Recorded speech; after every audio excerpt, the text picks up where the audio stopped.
right, are you guys ready? Sure. Yeah. All right. We'll call the meeting to order. It's Thursday, May 22nd. This is the Stoughton Plan Commission meeting.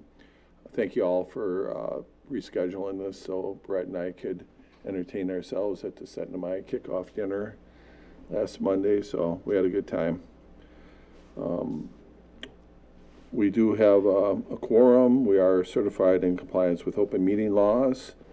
So the first item on the agenda would be the approval of the minutes from the last meeting. I would entertain a motion. There's no minutes. There's no minutes. That's why there's no date on there. I just had it as a placeholder in case they were done. Oh, so there's no minutes. Sorry about that. That's okay.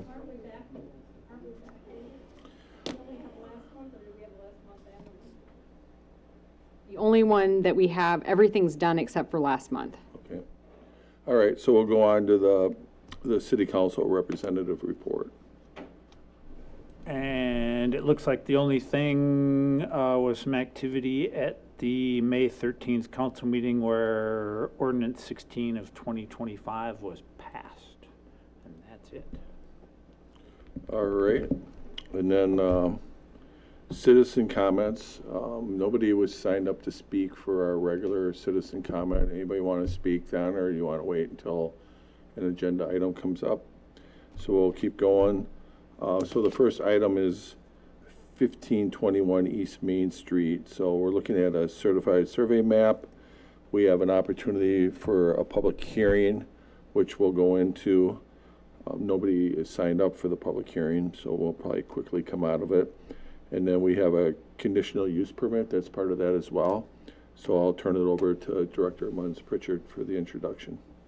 Okay, so just to let you guys know, I know I tell you this all the time, so I apologize that, but I try to get these planners reports out 2 weeks prior so that the applicant has time to address the concerns. They did address concerns, sent us a new one, and it is actually in the packet below this, so that if you wanted to see the updated plans, it is separate from that. So I'll go ahead and, yeah, it's like you're gonna have to get out, and it's actually the one underneath, I believe.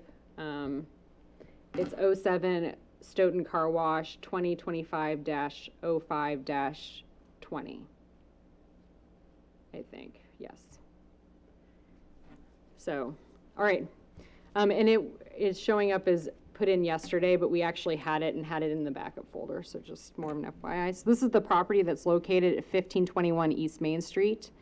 It is zoned for planned business, which allows a car wash, also reference to the ordinance in a in-sale vehicle and service. That's what the car wash falls under.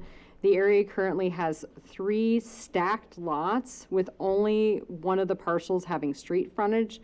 The total of the 3 lots is 1.98 acres. So you guys can kind of see what's going on there from the planner's report. So there's 2 requests coming in. So the first one is we have to make these conforming lots. Those 2 back lots are not reachable as they currently sit. I tried to look up the history on those. I couldn't really find anything. So I don't know how they were really formed, but so the first is the request. The applicant is requesting a CSM, a certified survey map, and then the conditional use permit as required by the zoning. We're going to go ahead and run these concurrently if you guys are okay with that. So the first is the CSM. Developer is requesting a CSM. The area is currently 3 lots and they're stacked with only one having frontage. And I talked about that. The proposal is a 2-lot CSM containing 1.2, I'm just going to say 1.2 acres plus or minus. And then, and it has 160 feet of lot width. And then lot 2 proposal contains 0.769 acres and has a frontage of 101 feet. So that's we need the frontage, right? So the minimum lot area in this district is 6,600 square feet. So it meets those minimum requirements. And the minimum frontage width is 100 feet with 50 feet of frontage, which that's that weird thing that they do, 100 feet of lot width with 50 feet of frontage that we ran into, but it has 100 feet. So there you go. So then the secondary request is the proposed project is located on lot 1 of the above CSM. It's a car wash. The proposal will have 2 automatic bays with 4 self-service, One of the 4 bays will be large enough to accommodate trucks. The vehicles will enter the building from the south side and exit on the north side, where there will be 8 self-serving vacuum stations, which I believe that they're reducing that to 7 to move stuff away from that one lot line. Planned business PB section, and it's referencing it, falls under in-vehicle sales or services requires a conditional use permit. So description, in-vehicle service sales, are you guys okay if I just skip through the description of that? I think you guys know what those are. So then the next area talks about the minimum requirements for a conditional use permit per the ordinance. And this is going over like the future land use map and those kind of elements, which this actually meets all of those. We're not having to do an amendment. It already is that zoning district. So essentially the planner's recommendations, these are 2 separate issues that need to be motioned on and approved for the development. The first one is the CSM, and then the second one is the conditional use permit. So the certified survey map, staff recommends the following conditions subject to approval. The CSM shall be prepared by a licensed land surveyor and shall comply with section 236-34 of state of Wisconsin. In addition, the CSM should comply with all design standards and required improvements with the city ordinance. Number 2 is existing easement should be shown and proposed utility easement shall be placed on the lot as needed. Recording of the CSM needs to be done within 1 year and needs to be done prior to anything issued for building permits. And then number 4, and this is kind of the one that's different. So this is actually a DOT access control point. When they originally met with me, I was like, that's the first thing. You guys need to see if you have access here. So the DOT access control, like they did get the approvals and those are in there. And they're only being granted 1. The access shall be documented on the CSM with a joint use driveway easement, and a maintenance for repair and snow removal should be filed with the joint driveway so that we don't have to deal with the repercussions of that later. And normally that could be a deed that's filed separately. Number 5 is approval of engineering, building inspection, fire inspection, or any other city departments. And number 6 is the conditions identified by city staff or the plan commission. So that is the first one. Do you guys want me to go on to the conditional use, or would you like to do action on, what's going on over there? So, my only question. Yeah. Hit the mic there. My only question is, it looks like this is both gonna enter and exit onto 51? Yes. Across from the preschool, basically. I think it's actually across from, hang on. Is it Weeble World? No, it's actually not across from there. It's actually across from that. It's not in, the stuff across the street is not even in the city limits. If you look. It's residential. Yeah. Okay. Is this the piece of land that the 2 big billboards are on right now? I thought that was across from Weeble World. Because isn't that Weeble World? That's we. It may not be right across, It's but not right it's on the across. corner there. Yeah. But they are gonna be exiting and entering onto 51. Yes, and all of that And it's 4 bays. All of that is controlled by the DOT, and there's only 1 access point that was granted for the 2 lots, so it needs a joint use driveway. Oh, I don't have my mic on. So, do you want me to re-say that? So, this is granted by the DOT. When they met with me originally, I was like, you guys have to go through the DOT. I can't grant this. We don't have the jurisdiction. So they went through the DOT. DOT approved 1 access point, and it has to be a joint driveway. And the requirements I'm saying are you need to show this on the CSM. And in addition to that, there should be a maintenance plan and a snow removal plan filed with the CSM. That's the only access onto this lot. I know Yeah. that, I know that. But So that just seems I have a like picture 4 for bay. you. Yeah, it just seems So like if I spin traffic. it, I'm just thinking traffic from, if I spin it, this is the other side of the road. yeah, 4, we're talking 4 bays. And trucks specifically, because they're gonna be a truck car wash. And then you've got them going in, one lane feeding 4 bays, trucks and cars. And then you've got 1 lane coming out Is there a restriction on which way they can turn? So I don't know that we can put restrictions on that because we don't have, I just we're, think that's an accident waiting. yeah, it's a state highway. So like, that's why when I met with them, the first words out of my mouth were, I don't know if you guys can get access here. It's all through the DOT. I can't grant any of it. So, yeah, that's where it's at. And this is the only access there. It's not like there's a back road that we can go, you can't go off the front. Yeah, no, I know the Yeah. lot, I know the lot, it backs up to the clinic. I will say Yeah. this, what's nice is, so, because I always think about this too, so like, they're pulling in and then they have to pull all the way back to the back of the building and then around, so the queue's backing up in the back of the building, not in the front. Does that make sense? Do you know what I'm saying? Yeah, I just know that you've got cars right now, like coming out of Quick Trip and the other shopping center there and all. And if they're trying to turn across the road, you know, I just think that's a lot of traffic. And the trucks, if it weren't, you know, but you got a truck car wash. Yeah. And it's the only one. There's no place else in town that has a truck car wash. So, Well, they say truck, they mean pickup truck. I think they mean pickup They truck. mean 18-wheeler. do they Yeah. mean? Yeah.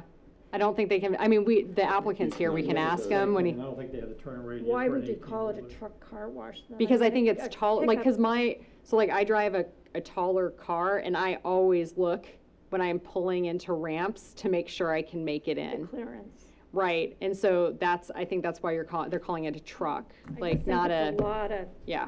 traffic if we can't even control that they only can turn out one way. That's, I don't know that we can control, you know what I mean, that's not in our, The DOT would put a restriction on there if their traffic indicators, and they would do this. they would At have what done that point? yeah. So can you only turn out one way or you can turn out both ways? just an FYI, I need you up at the mic because Yeah. the person taking the minutes can't hear you. You can push the button there and the red light will come on and then you know you're live. Perfect. Okay, great. I'm Jeff Natrop from Renner Architects, representing the owner. And Chris is right, we went right to the DOT. And we, of course, knew they were redoing the road. And there was another issue, we have to extend the sewer. We have to extend the public sewer over to the site from the side road. So we were very anxious to get approval for everything from the DOT so we could get it in before the pavement went down. So we do have approval for the driveway, and the driveway is actually, the current driveway that was on the far east side of the site was 35 feet, and so we just took that width and moved it over to our driveway. So there's enough room for a right out and a left out and a right in. Okay, so that's 3 lanes. Yeah, it should be, I think it should work pretty good. And Chris is right, we're not talking about 18-wheelers, we're talking about, like, probably the biggest truck would be like an Amazon delivery truck, something like that. Okay, Yeah. okay. I'm trying to go through, this is a 45-page application. I think the very last one is the state truck highway connection application and approval. It's on the, I think it's the very last page, but it is included in there, so.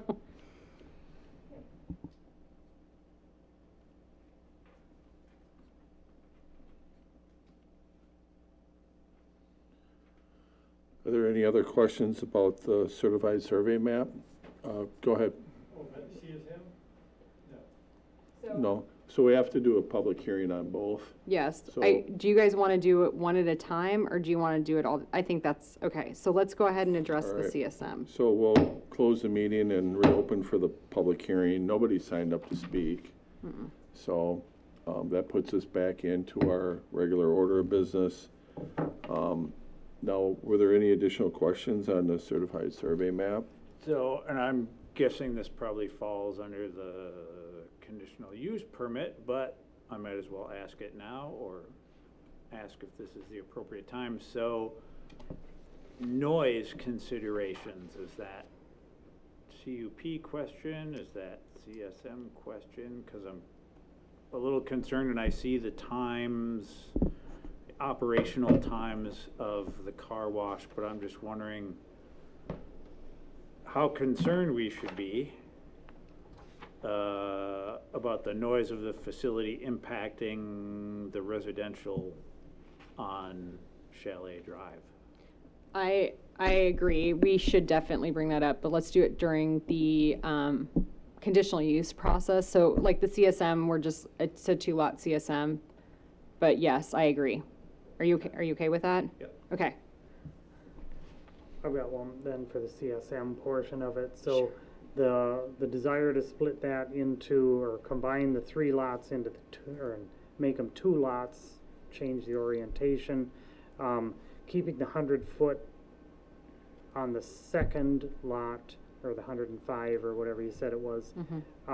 Is that the intention then to parcel and sell that lot out, or it's intended for another business purpose, I'm guessing? Yeah, and I did ask, and he's here obviously, but I did ask what they had ideally to go in there. There's no immediate plans. That's what they informed me. So in some ways it would be better if there was, because I think that from a utility standpoint, we could get the line in now, but it could be next year or 20 years from now. We don't know. But if someone were to approach them with a business, they Yeah. would entertain that. Yep. Regarding the utilities, Chris, the sewer plan does now show going 10 feet further and then a lateral coming in for lot 1 Yes. or 2. Yeah, Yep. okay.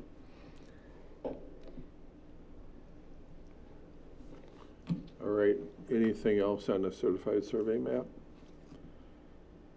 So we're looking for a recommendation of that to the city council. Anybody willing to make a motion to that effect? Yeah, I'll Yeah, recommend that to I'll council. second. Okay, motion by Schumacher and a second by Bradford. One last opportunity for discussion. Any discussion? Hearing none, all in favor say aye. Aye. And any opposed? None opposed, that motion carries. So that takes us to the second part, which is the conditional use permit. Kind of the same process. We do have a need for a public hearing as well, but before we do that, is there anything you want to cover? Yeah, Dr. let's go ahead Munch? over the recommendations. So, yeah, the first one is hours of operation. So no earlier than 7 a.m. or no later than 9 p.m. unless otherwise extended or granted by a conditional use permit. Unaware of any extension asked, but so what I did is, what I do when I get these, or any of them, is I go to the use, I pull out every one of those, and then I check it against and so this is essentially the use straight out of our ordinance. And so I like having it in here so they're aware. So 7 a.m. to 9 p.m. are the hours.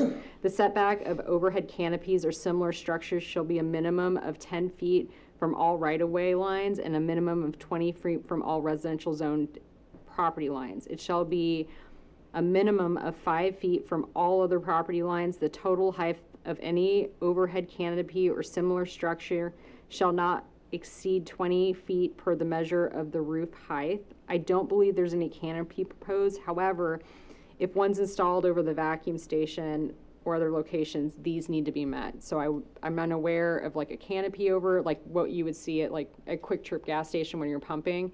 But with that said, I wanted it in there because if they install one over like the vacuum area, I don't want them to feel surprised, for, lack of a better way of saying it. Facilities shall provide a buffer with a minimum opaque of 0.60 along all property borders abutting residential zoned properties. This is section 78-610.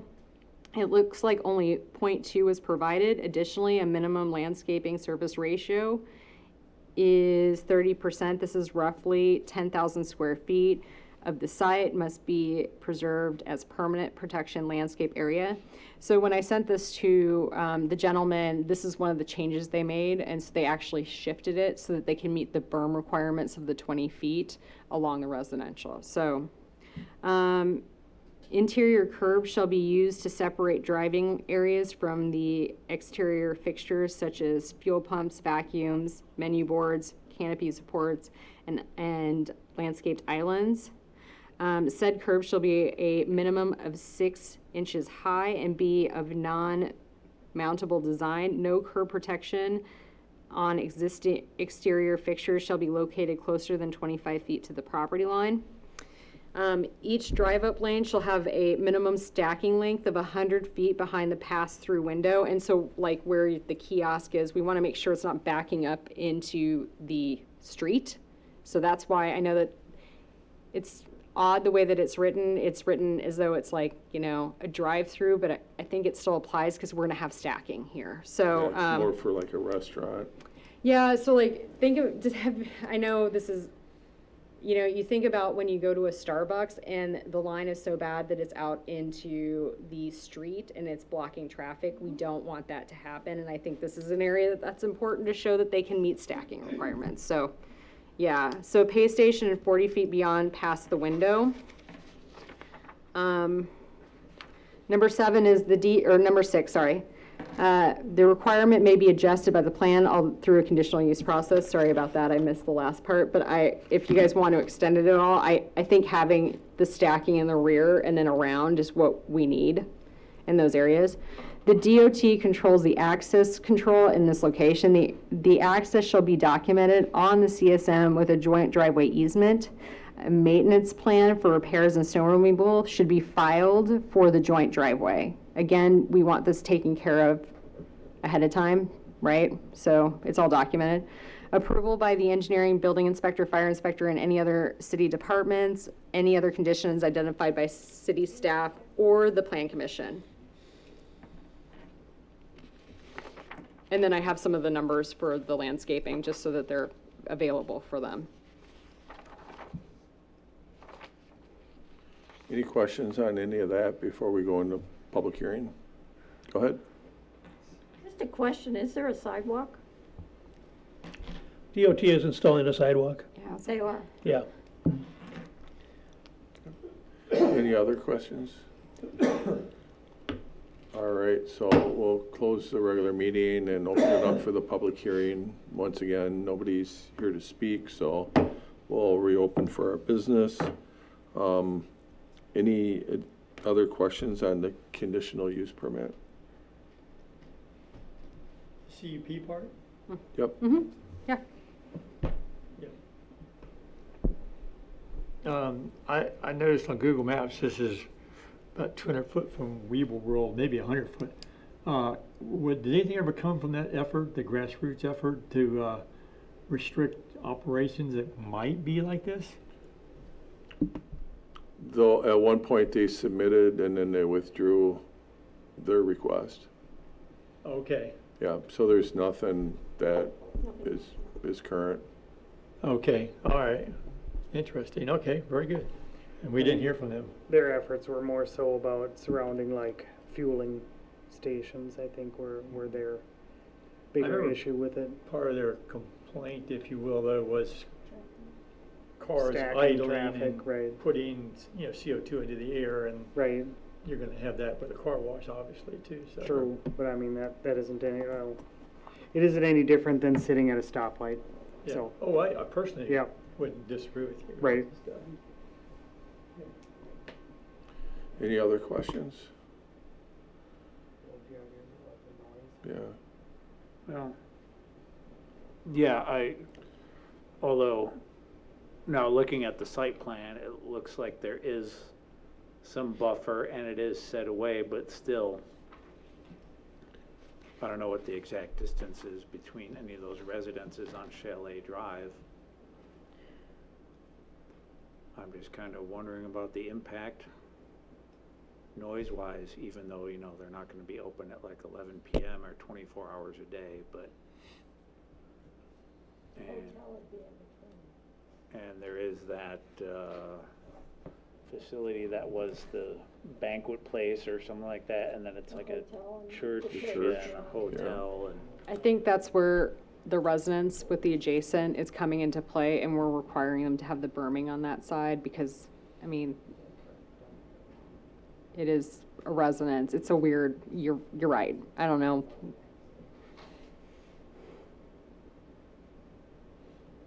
But does that, think that berming will be enough to address any potential? I mean, I don't know. Hopefully a modern car wash facility is much, maybe quieter than older car wash facilities, but then with vacuum, you know, a bank of vacuums and that sort of stuff. Yeah, I think, you know, the issue would be under the conditional use, we would have to be able to somehow demonstrate that they wouldn't meet the noise ordinances or some sort of requirement we would have in place.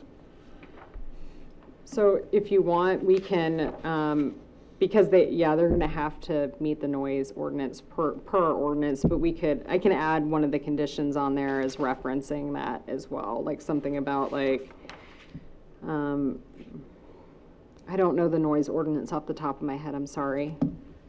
I just looked at it, it uses a plus X number over ambient noise, and then there's some correction factors depending on how long the business is in operation on a daily basis. So I think for this one, it looks like it might be like +8. But DBA is logarithmic, so it's worse than what it sounds. I don't know who's aware and who's not aware, but that hotel that's there houses a lot of actual families. Okay. People who are homeless or lost their homes, and so there are children in those facilities, school-age kids and whatnot, that, where the noise could become an issue at night.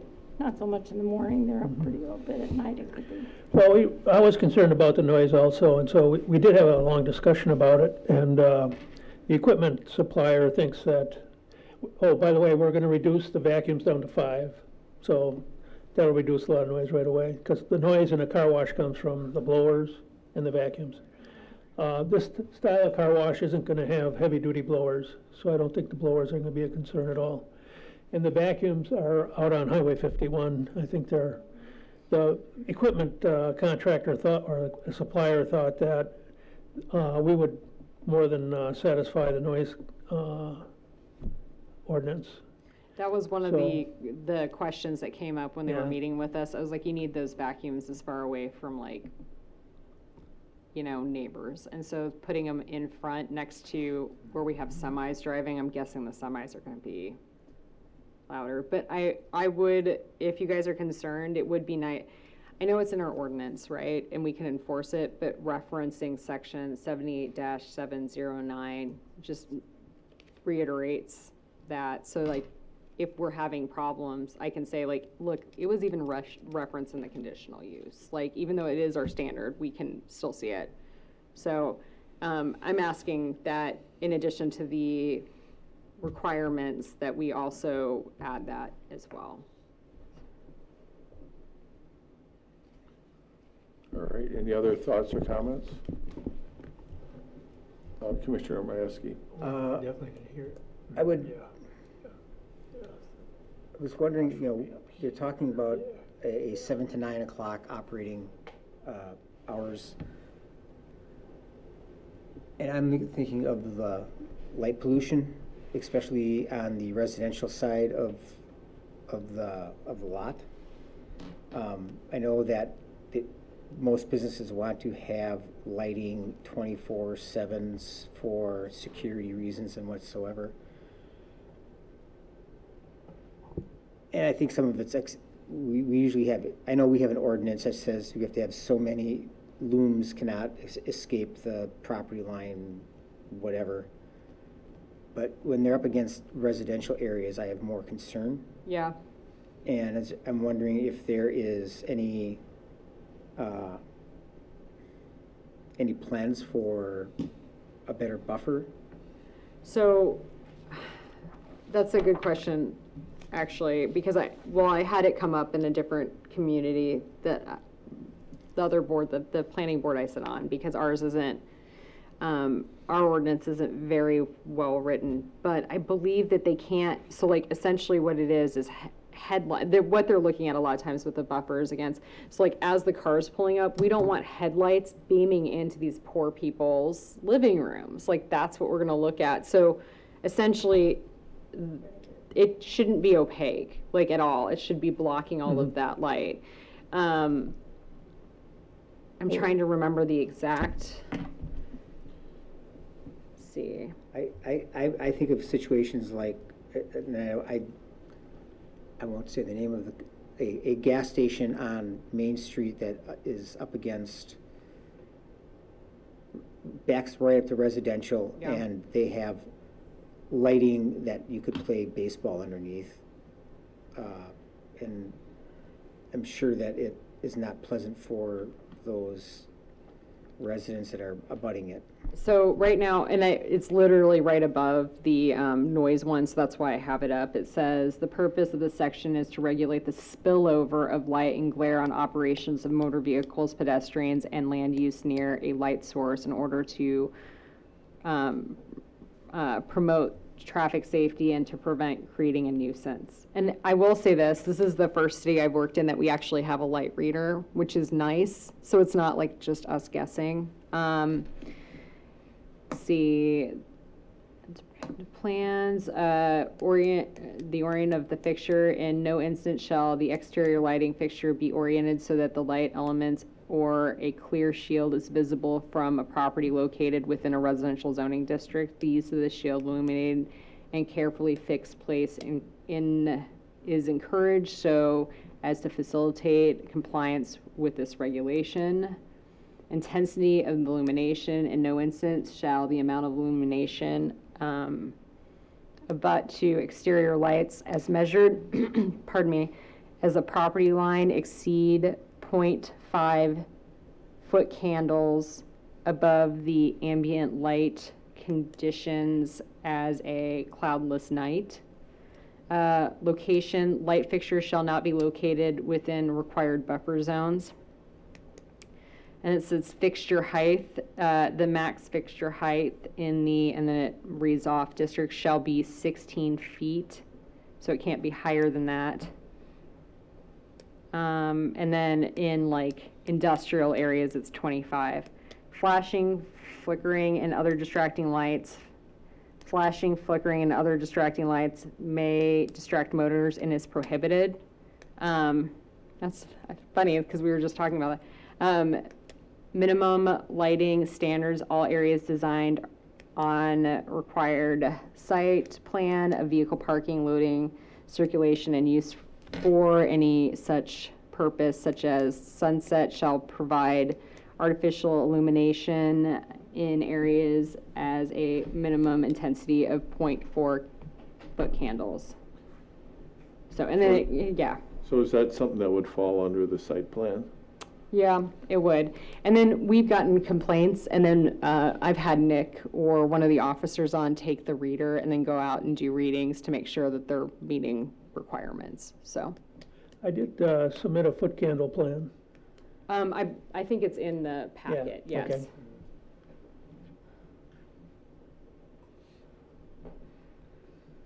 I'm just more concerned about the non-operational hours, that, you know, that we're not keeping it lit like it was open for business.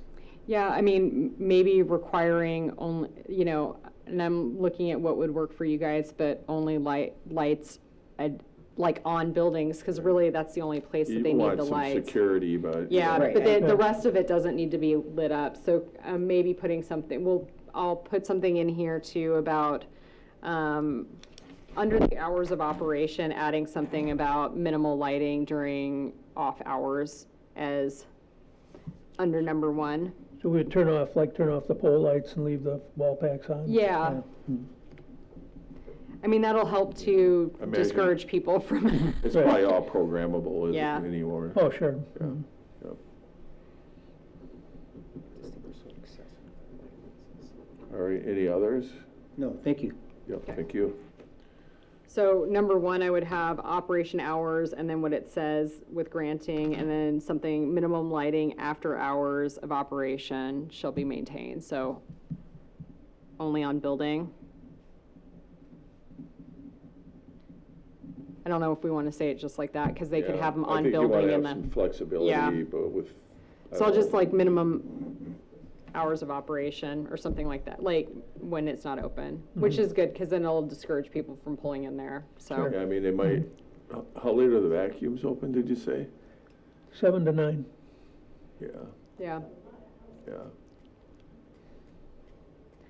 I mean, you think about it though, like if I had to go wash my car tonight, I'm not gonna get out of here till probably 8:15. Yeah. Yeah, like. Yeah, in the summer, it'll still be light out until 9 o'clock. Yeah, Yeah. Okay, okay. all right. So unless there's any other questions, I would entertain a motion to recommend this to council. And I would ask that we do it with conditions and then the 2 added. Oh, sorry, Al. Sorry, when you mentioned there were some photogrammetrics, I didn't see them, but I'm looking at the sheet 2D that has those photogrammetrics, blah, blah, English. 2D? And they definitely look like they exceed half a foot candle at the boundary at the front of the operation. I see 1.9.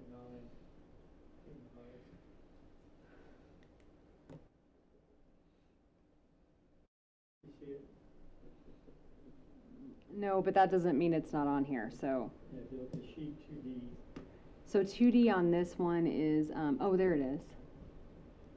How can you read was- that? I was just like. Zoom in, look to the very left, you'll see 1.9, 1.6. Okay, so those need to be lowered, but it has to be lowered per state code, or sorry, our Okay. ordinance as well.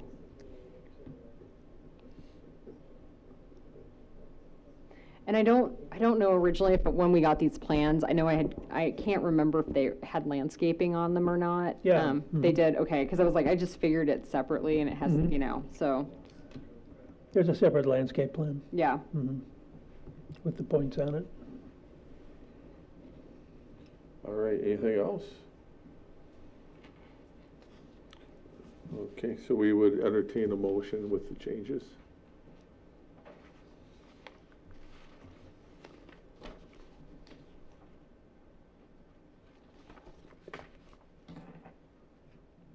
I'll make the motion with the changes. All right. Is there a second? All right. Any discussion? Everybody understand the changes? Hearing no discussion, all in favor say aye. Aye. Any opposed? All right, that motion carries. Thank you for being here. Okay, you're welcome. Thank you. Say, Chris, I have a question. Site plan review is a separate meeting, or? We can talk about that later. I don't know with the conditional use if we require a site plan. I need to talk that over with Rick. Okay. So I I don't did have a submit- problem bringing it yeah. back to you guys. I just don't know if it's motionable, like it's a motion, you know what I mean? So, Okay, thank you. thank you. Okay, next item is the Pocket Neighborhood Overlay District Ordinance. Is this on here again? Yes. I'm just teasing. Well, okay, so with that said, yeah, it's on here again. But we do have a public hearing on here as well this time, so that means we must be getting close. Well, yes, so the last direction that you guys gave me was to take this for approval, and so this is the approval. We've gone over it a bunch of times. I didn't include the PowerPoint because I was like, I don't want to bore you guys to death. So, how much do you want me to talk about it? I can talk about it as much or as little as you want. What would you like to go over? Yeah, I can tell you that at the county level, Chris and I are on a committee for the implementation of the Dane County's housing strategies. And this type of zoning is, the last meeting, the whole meeting was basically Yeah. about it, was a 2-hour meeting. This and, other ways to try to find entry-level opportunities. And we had people on there, the builders, other planners and administrators, and I think, what they call them, carriage? No, they were calling them Cottages. cottage. But what was interesting is they started talking about it, and I was like, oh yeah, we're passing this. And everybody in the whole room looked forward. Like, seriously. And I was just like, no, like, it's because you guys want that. Like, you're okay with this. This is why I don't know how else to say it, you Yeah, know, so so. there's a desire and a trend to have zoning ordinances that would allow these types of neighborhoods on smaller lots that would be more affordable.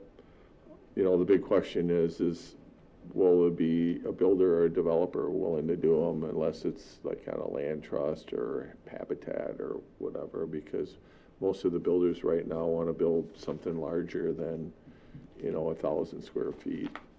But having something in place, I feel like if we would have had this in place during the recession, people probably would have took advantage of it because builders were hungry and housing was, expensive, even though it's not nearly as expensive as it is now. So I think that whether, once it's passed, whether or not people take advantage of it now, maybe not, but at some point, I'm kind of thinking they might. So having it in place probably won't hurt anything. The worst thing they can do is not use it, unless there's something specific that you wanted to add or you didn't like about it. It seems like we might as well move forward and see what happens. We All right. need you guys I need to do a public yeah. hearing first. Yeah, go ahead. So we'll close, open for the public hearing. It's lonely in the room tonight, so we'll reopen for our business. So we would need a recommendation to the city council. I'll make the recommendation. Second. All right. Any discussion?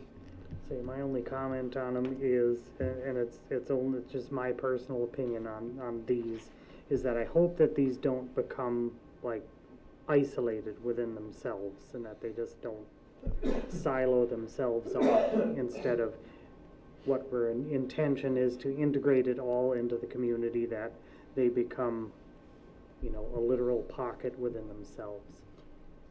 But again, that's just my opinion on I it. agree. The only thing I can't, it's funny because like you guys have seen, 3 presentations? And I feel like I should have it memorized at this point, but we could put something in there about tying into local trails or something like that. Let me look and see. Yeah, what we would do is we would try to identify properties that are consistent with what you're describing. If on infills, and if it was, a green space or a greenfield or brownfield, then we would try to work with the developer to see if they could carve out a place to put something like this.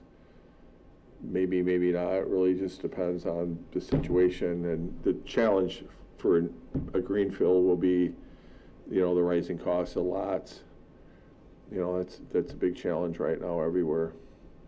Just a comment from kind of the real estate side of things. I think if we identify a number of these areas, then there might be people out there, developers out there, that would want to go into several projects. So it'd be the same plan, but it would be, say, on 4 lots or five, neighborhoods. Yeah. That would be more attractive fiscally for them, because if you're right within one community, as far as deliveries, transport, all that kind, marketing, everything would be centered. So even though they might not have more than so many lots in a pocket neighborhood, you get 4 pocket neighborhoods, then that ups that for them, makes it more feasible. So it might be as far as the city making an opportunity once they find those lots. Yeah, and if you have any ideas on how to market this, maybe we can meet and discuss that, because that's the big thing, is to not only identify locations, but builders and developers that want to do these projects, so. So Brett, to pivot back to what you said, under 19, we have pedestrian networks, and I'm asking that we add something in about tying into the existing park system and multi-use trails or something. Are you okay with that? Yeah, I think that's fine, and just that they're constructed in a manner that it doesn't, like if you have everything kind of center facing, I think of like, cul-de-sacs almost do the same thing, like they sort of close off that, and you've got like a guarded entrance practically, so. Yeah. Just not to make it an even tighter area that it's closed off even more. We'll try, if you can think of any better language, I'm all in. I was like, I think adding that in is a good idea regardless, because we want all of our neighborhoods to tie in like that. So that's the first step, but. I did think of one other thing, Chris, when we were going over it last time. So on parks dedication, within these kind of communities, because they are smaller, and I know the concept is that you have a large open space that all the homes are on. Is that considered the park space? I hadn't even Because thought of that. I think when we have this smaller lot, I don't think it should be. that kind of makes Yeah. an issue. My viewpoint on that is that those common spaces that are being created through the pocket park should not be considered part of the overall park system. They're maintained by an HOA essentially and not Yes, public. and also that, that's part of their marketing is to give them that open space, but they still have the requirement of fulfilling the city's ordinances for giving space. The for parkland dedication and the impact fees? Yes. Do you know what the trigger is? I know parkland, like, impact fees are done when they're pulling the building permits, but Yes. what's the trigger for, like, the size of lot for, parkland dedication? Do you know? It's by square feet. Okay, It's like, so it could be relatively minor on a pocket it'll be less than neighborhood. it would be on it'd be half probably than a lot of the houses that are being built now. Right. Yeah. So to make that gap Yeah. of space loss, open space loss, by separating out the common space from the park space. Yeah, Yeah, and we do have a policy that was recently approved that if there isn't parkland available on a development, which there wouldn't be here, we do have criteria about getting money in lieu of and how that money would be spent. It starts like with the closest park. Phil probably remembers it. He was on the committee when we went through that, went to council. So we do have a process, and the goal would be to reinvest those funds to the closest park, so the people that are near the development that basically contributed it would be able to enjoy that. Or to Okay. use it to enhance the trail system, coming into and out, making connectivity to a local park. that's what I was Sure. kind of thinking, Yep. because I was like, okay, so like, on small areas, the percentage of land dedication is gonna be significantly smaller, so in theory, it shouldn't impact the development getting pushed through for a pocket neighborhood, but we could use it almost as connecting, like, okay, yeah, this land is dedicated for connectivity, and so that we're getting that trail system through even these areas, so, that's just off the cuff. We don't know where some of these are gonna end up. It might not be feasible, but it could be great, so. So it sounds like we had, what, one or two changes there? Just the one with connectivity Okay. to I want the connectivity to the trail system. I'll wordsmith it, and then if you don't like it at council, just let me know and we'll change it. Does that work? Okay. All right, so we do have a motion and a second. So any other?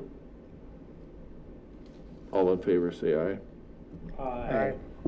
And any opposed? All right, that motion carries. I want to jump down to item 11, since there's people online that Yeah, are here specifically for that one, and there's nobody else in the room. So I'm going to pull that up, and you can introduce this one. This is for the Art District Ordinance. I know Bless you. Chris has been spending a fair amount of time working with the Schmetz on this one, so you want to kick this one off? yeah, I can totally kick this off. So, and I did get somebody that marked it up and got it back to me, and I was gonna put it in the file, and I didn't. So I apologize for that ahead We'll of just time. guess on what you would have marked on it. No, actually, it was one of the people listening, and they did a really nice job, and I was like, oh, this is great. And then I didn't put it in. Okay. All right, and we have two people online that had signed up that are more than happy to answer questions or speak on the topic. So, I do have a PowerPoint in there. I'm gonna make the mayor pull to the PowerPoint, because, Alright. you know, Is it all in this document, or is it? No, it's the next one over. page? All right, we'll do that. so I'm gonna back up a little bit and then I'll go through the zoning code, but we are, you know, we're looking at having an arts district, and originally I was like, oh, let's do maybe an overlay or something like that so we can, you know, meet these minimum requirements, and I was like, let's make this its own district. So, we're looking at an arts mixed-use district, and this is, the first draft. I wanna keep that in mind, so anything you guys wanna see changed, feel free to reach out to me and we'll talk. So, hang on, I went through the wrong slide. Okay. So, essentially, I wanted to clarify a few things because a lot of people didn't understand this. We've got the zoning district, which is essentially the zoning ordinance, and that spells out the uniform rules and applies to each of the zoning district and includes the use, land, and all of that stuff. You guys are very familiar with that here. But then we also have what they have as an arts and entertainment district, and this was passed under Resolution 125-2014. And this is essentially establishing a Stoughton Arts and Entertainment District that's more for arts promotion, okay? So one of them is more of a regulation, and the other one is like, hey, this is a promotional thing, and they're not the same, because I had this question come up, so I wanted to clarify. So, okay. So to outline the ordinance, I'm already on slide 3, sir. All right, you're way ahead of me. I'm so mean to you, Tim. I'm so That's sorry. okay. I'll get even with you. I'm sure you will. My screen keeps freezing tonight. It's really annoying me. So you can see the difference. One of those is the arts district, and then next to it is actually the zoning map. All right, I'm So, with you now. Thank you. Do you want the clicker? No, I don't. Okay. So outlining what would be in the zoning code, we have the purpose, definitions, permitted art and retail use, cultural entertainment use, education and public use, residential use, minimal usable floor space areas for residential dwelling units, prohibited use, accessory use, minimum regulations of the district, lot coverage, site design, public art, facade transparency, and use-specific standards. If you guys have questions, feel free to interrupt. And again, this is all stuff that we can go in and change. So this is the first stab at it. Okay, so the purpose of the zoning district is to regulate the design and construction of new buildings with an art mixed district. And then it goes into like the mixed use of it. Are you guys okay if I paraphrase some of this? Thank you, I very much appreciate it. Definitions. We have the definitions here. It's quite extensive. I didn't add them to the slide because I just didn't want to. Sorry, guys. It's like there was a lot. We go through like definition of art gallery, art center, art use, art studio, what an artist is, boutique hotels, commercial kitchens, and so on. And then it's going to go into Brett's favorite topic, which is food trucks, which I will pivot back to in a second. So we also looked at microbrews, outdoor art making, and so on. So if you see stuff, if you guys want to look through and you're like, oh, we want this taken in, added, or taken away, all ears. So permitted art and retail uses, we have art galleries, art studios. I'm not going to list through all of them, but they're all kind of those areas of like farmers markets or green markets, things that we'd want to see in these areas. And then one of the boutique hotels was another one that came up, pottery, so on, and it lists those. And then we have the backing of the definition. So cultural and entertainment use, we have brew pubs, including outdoor seating, microbrew, subject to the Chapter 14, which is basically like if they're producing, it has to be under a certain amount, so they're not over city-sponsored and or outdoor, approved outdoor cultural events, live entertainment, restaurant and commercial kitchens, and then event venues. Education and public use, art schools and other visual performance, and then it goes into educational instructional activities, public and semi-public uses, including like public and private schools, yada, yada, yada. It goes kind of through the list. And then training studios, including martial arts studios, gymnastics, and yoga.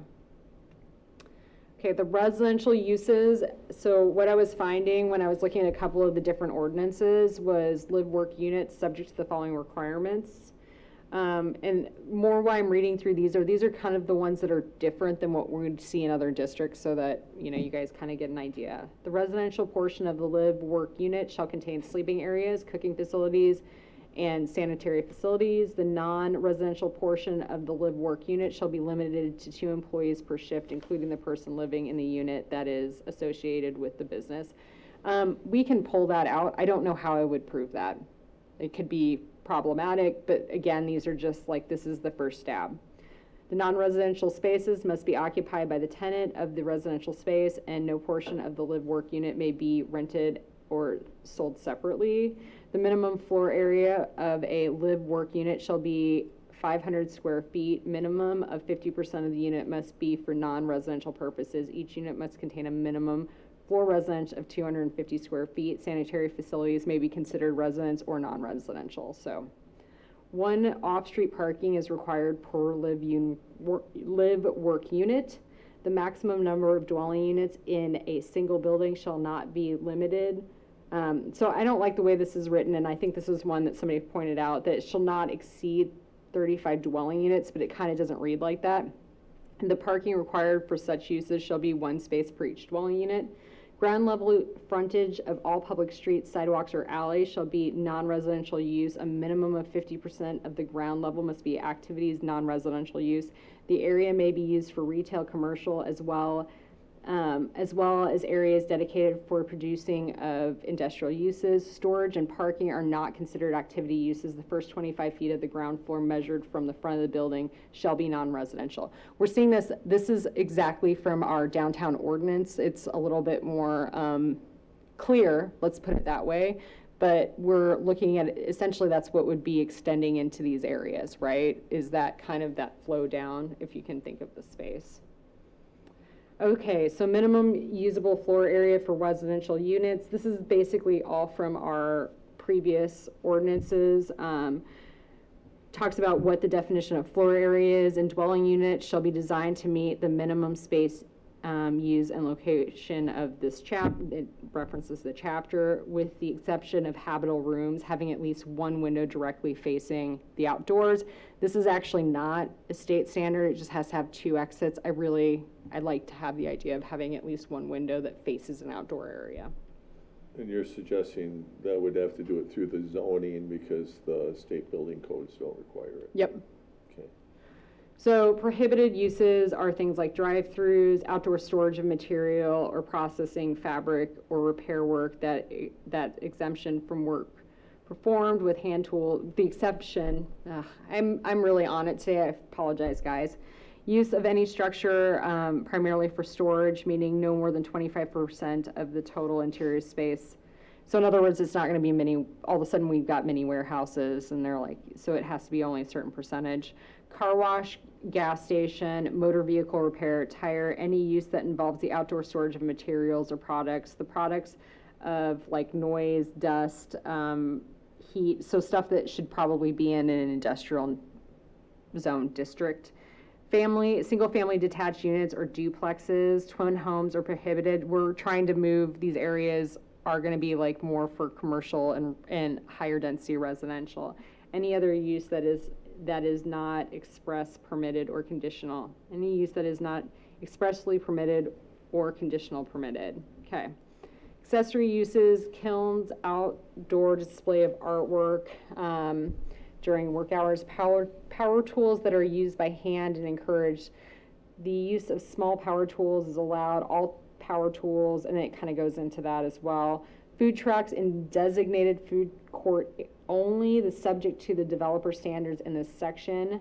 Consignment stores or thrift stops, subject to the development standards of this section. Maker spaces and office spaces in connection with principal use. So in other words, we're not prohibiting office space if it's with it's with the use. So minimum regulations for the district, 500 square feet, buildings to front or street side lot, and this is going over essentially the setback regulations. A lot of these are from the downtown district or in some capacity, with the exception of the height. If it's over 2 stories, story 3 and 4 has to be tiered, which it shows in there as well, and then gives the dimension of the tiered. Parking vehicle access, if you guys want me to stop, I can like go into more detail. Residential units, at least one automobile space per unit. Hotels, same. Electric vehicle, a minimum of 10% of the automobile parking needs to provide it. Off-street bike parking, it's echoing a lot of the same regulations with off-street bike parking. Lot coverage, essentially we need review of engineering staff and approval by the Plan Commission and or Planning Department, the principle and standards set forth in the City Erosion Control and Stormwater Management Plan. So the area that we're looking at right now, I think is like 95% paved as it is now. They might, if we get a new development in, we'd have our engineers look at it and they might have to make improvements to the stormwater, but I don't know that we can put much else on that, so. Site development. So no overhead service doors or bays used solely for the delivering of for delivery shall be facing the primary street service of the property. Loading areas need to be not facing Main Street. Pedestrian main entrances shall be located on the primary street service property. Curb cuts must be located on side streets where possible. Parking shall not be the dominant visual feature. So in other words, you're seeing the building. Like you're not pulling up to Walmart and seeing a parking lot. Parking spaces shall be 8. It goes into the minimum parking space requirements. And loading. The facade of the new buildings more than 40 feet in width shall be divided into small vertical lines, and this is just going into the facade of what we want to see. So we're wanting it to mimic more of a downtown. All building facade visual from the public street or public walkways shall use materials that are designed similar to those features, and then it goes into screening on with equipment. Public art placement, really the big one is we don't want it to block intersections or visibility. Facade, I like this this shows when we've been talking about facade earlier. So ground level, a minimum of 50% of the portion of the street facing exterior wall, which is between 2 feet and 12 feet above the sidewalk grade, must be composed of transparent windows or openings. And then the upper floor is 40%. So you guys can kind of see that with that diagram. Oh, so now we're on to the food trucks. So these are use-specific standards, and this is a food truck, and this is the only thing that's actually a conditional use permit in this. And essentially, there's a whole slew of things, and I can read them, but I don't want to bore you. So essentially what we're looking at right now is if somebody comes in and they want to do a food truck court, they have to come through the conditional use and it has to be designed. So if you go to the next slide, you can see these are some food truck designed areas that were developed. We need to look at things like bathrooms. I know that adding outlets was one of the conditions, asking for outlets. Personally, I would rather see that than people running generators. That is the one thing I don't like about food trucks. They're noisy. But if we can have some outside source, and this would be something that would be run through you guys. So the other specific use standards in this are kilns, because we're talking pottery. I don't know anything about kilns. I tried to read up on it. I was not very successful. So the total kiln volume shall not exceed 600 cubic. I'm being honest. So if somebody here knows way more about kilns and has good suggestions on this, I am all ears. Shall not exceed 600 cubic feet. I think the example I found was 12, and somebody was like, that is way too small, or something like that. So I think we don't want an industrial size kiln in this area. We don't want that to be the primary thing, but we need to be realistic too. If you guys have any great suggestions, I'm all ears. Kilns may be located outside. Outside kilns shall be set back a minimum of 25 feet from any boundary common. We want them away from residential zone districts. And then the microbrews, which hours of operation, all of that stuff. And then, the box truck things, so on. So maker spaces, of course, and then consignment stores and thrift stops. I don't know how you guys feel about the consignment stores or thrift shops. I don't have a problem with them either way, but I was seeing them in a lot of the ordinances. I thought that was an interesting thing to have in an arts district, but it was like, I was seeing it again and again in the districts. So, you're welcome to use them. Like, if you guys see stuff and you want it out, I'm fine. But like, I was seeing that.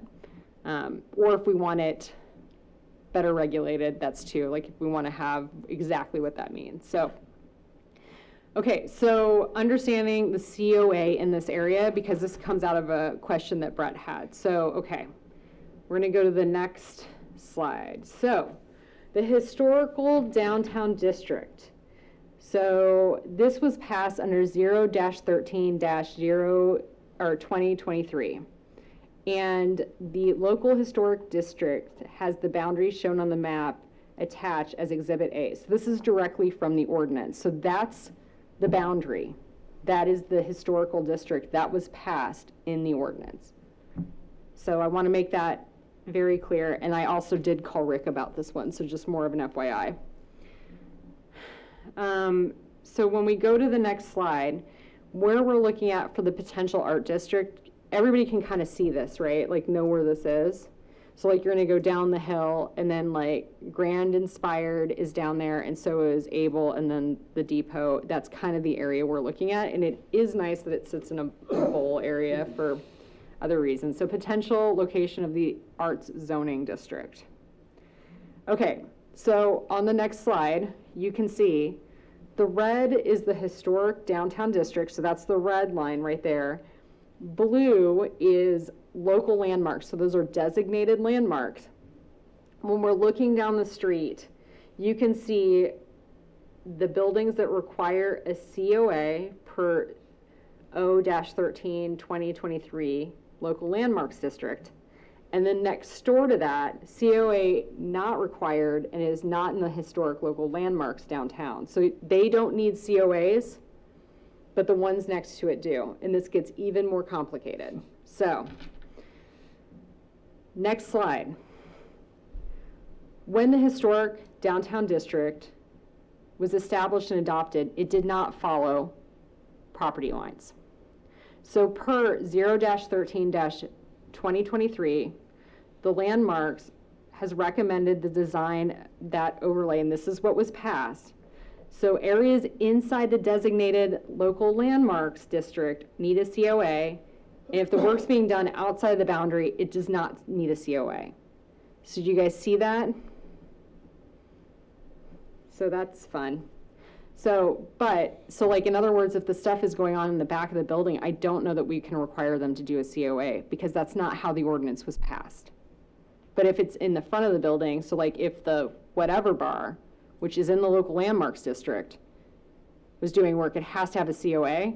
But if it's behind it in that parking lot, it does not need a COA. Okay.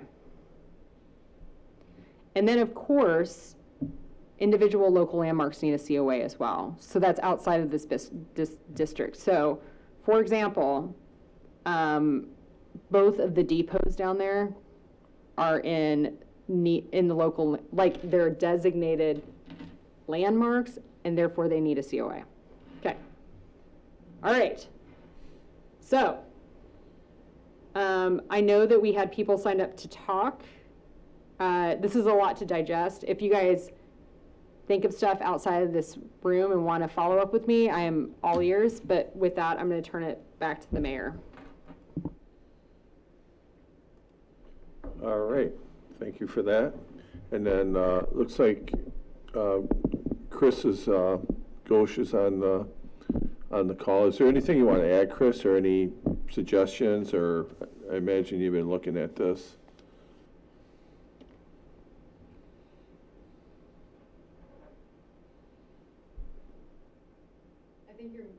Chris, I think you're muted.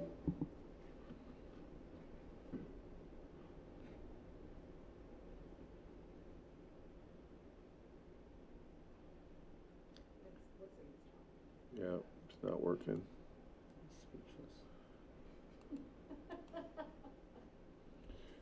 All right.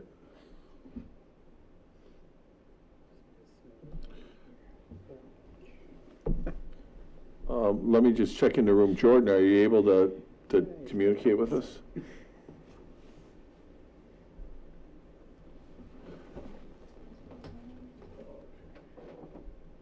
So I think that he's gonna go try to figure out what's going on with the sound. Do you guys have anything that you want to expand or have me look at, or is it working? Katrina just said that they could hear him talking, but we can't hear him talking. Huh. Yeah. IT's checking to do it right now. Okay. Are there any thoughts or initial questions or anything? Commissioner Farrell? One that came up in my mind, the residential uses, one off-street parking space required per live-work unit.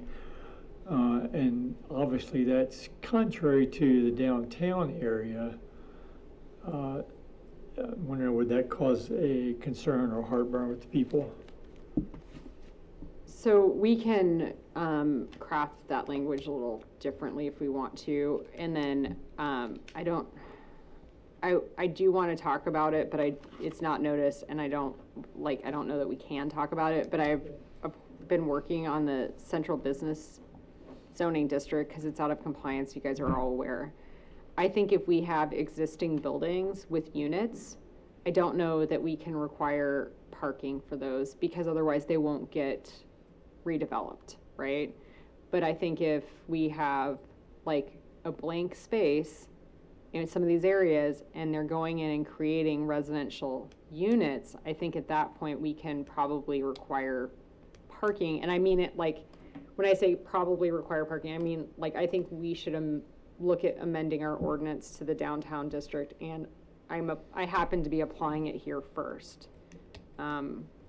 So currently, the areas that would rezone to this, I don't know that there's any residential units in them. Let me rephrase that. The properties that are interested in this. So like, for example, I think there's residential units in the Whatever Bar, but I don't know that the Whatever Bar would request a rezone unless it's purchased. And I would probably consider those residential units existing non-conforming, but I'm also open to suggestions too. A design opportunity. Yeah, I mean, it seems like there might be a homework assignment in here somewhere. I mean, and I don't know if the easiest way is gonna be to do it over the course of several meetings, or try to do a cram course and bring everything back, or email it to Chris before the next meeting. What do you think this process looks like as far as the timeline?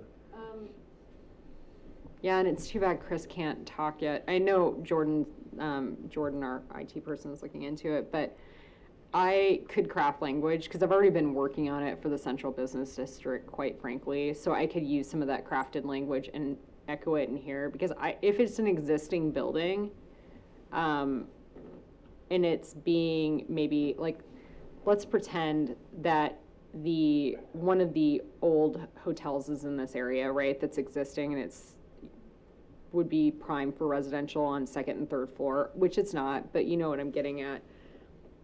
We want those buildings to be updated and maintained, and so I don't know that it's realistic to require parking on those in general. So like, if you want me to look at it and rephrase it that new construction has to have one parking unit per, like one parking stall per unit, I could do something along those lines so it's not impeding maybe some of these existing ones that could expand into those areas.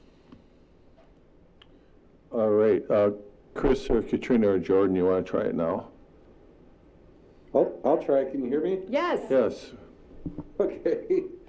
So yeah, just a couple quick thoughts. I think that it's a very well thought out and comprehensive plan.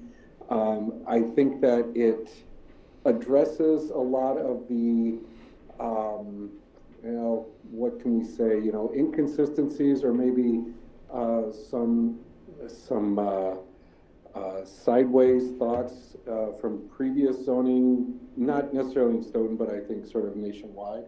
And the ability to provide a variety of uses in a comprehensive way like this, in a concentrated way, is just fantastic. So I think that, a couple of things that just jumped out at me was the ability to have a little more density in there, the variety of uses and the variety of allowed uses, which then streamlines the process for anybody that wants to contribute to that district. So nothing but positive things to say. I think it's going to be a fantastic addition to the city, assuming it makes it through the process.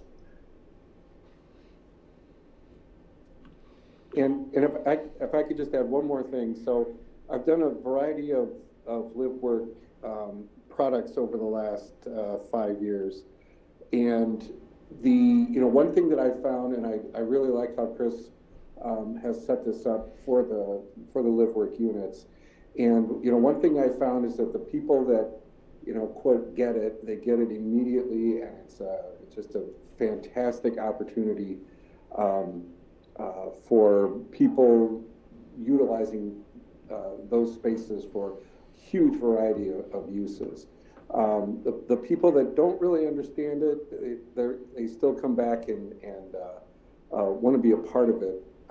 At least you being part of the artisans or whoever's using the live workspaces. So I think that having that as a very well defined option for the district is huge and fantastic.